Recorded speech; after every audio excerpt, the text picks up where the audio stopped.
Absolutely. Let's do Baalbek. If you're new here, my name's Sandra. I love old books. This is my set of encyclopedias from the 1890s, the Chambers Encyclopedias. So you can look through the videos. We've gone over tons of stuff. Or if there's something you want me to look up, leave me a comment. So Baalbek, a ruined city of Syria, 35 miles north-northwest of Damascus and 38 south-southeast of Tripoli. The name signifies city of Baal, the sun god, and was by the Greeks during the Seleucid dynasty converted into Heliopolis.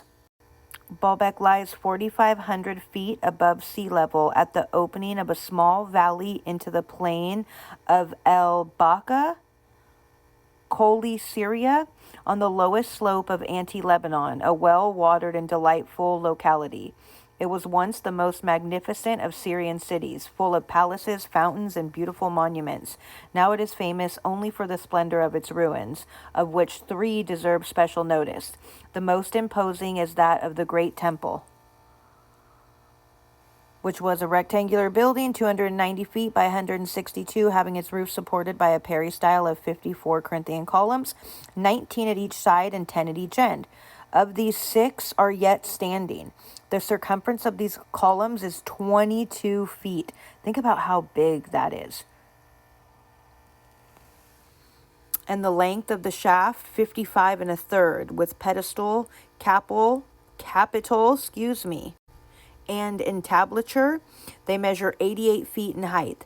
The approach to this temple was through a portico 40 by 248 feet, a hexagonal hall 193 by 255 feet, and a grand quadrangle 411 by 440 feet. Except the columns mentioned, little of the great temple or of the buildings in front of it is left standing, but the ground is covered with their ruins.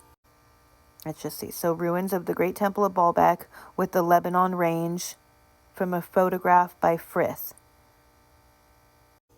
The vast size of the stones used in the cyclopean substruction or platform, 1,052 by 318 feet, is remarkable. 3 of them being more than 60 feet long and about 13 feet square. South of the Great Temple is a smaller one, known as the Temple of Jupiter.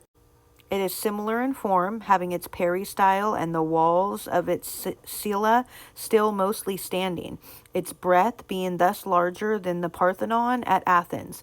Both temples, as well as the surrounding structures, are built of limestone in a richly decorated, somewhat fantastic Corinthian style. Besides these, there stands the village of Baalbek, at the distance of 300 yards from the others, a circular building supported on 6 granite columns in mixed Iconic and Corinthian style. Down to the 18th century, it was used as a Greek church. The early history of Baalbek is involved in darkness, but it is certain that from the most distant times it has been a chief seat of sun worship, as its name implies. Julius Caesar made it a Roman colony, and under Augustus it was occupied by a Roman garrison. Baalbek had an oracle held in such high esteem that in the 2D century AD it was consulted by an emperor Trajan prior to his entrance on the Second Parthian campaign. Antoninus Pius, 138 through 161 AD, built the Great Temple, which the natives nowadays ascribe to Solomon.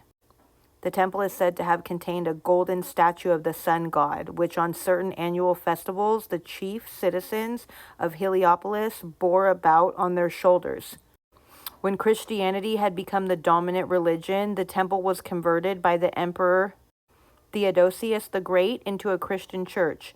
In the wars that followed the taking of the city by the Arabs, who sacked it in 748 AD, the temple was turned into a fortress, the works of which are yet visible.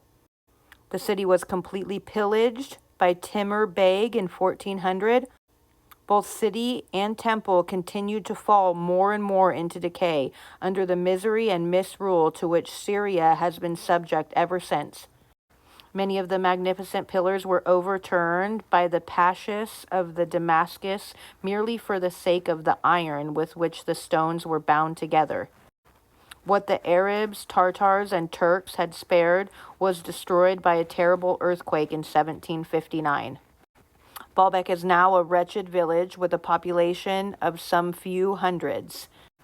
And then it just tells other books to look into. And I know I always say this, but I wish I had those other books or at least access to read them. So what should we go over next?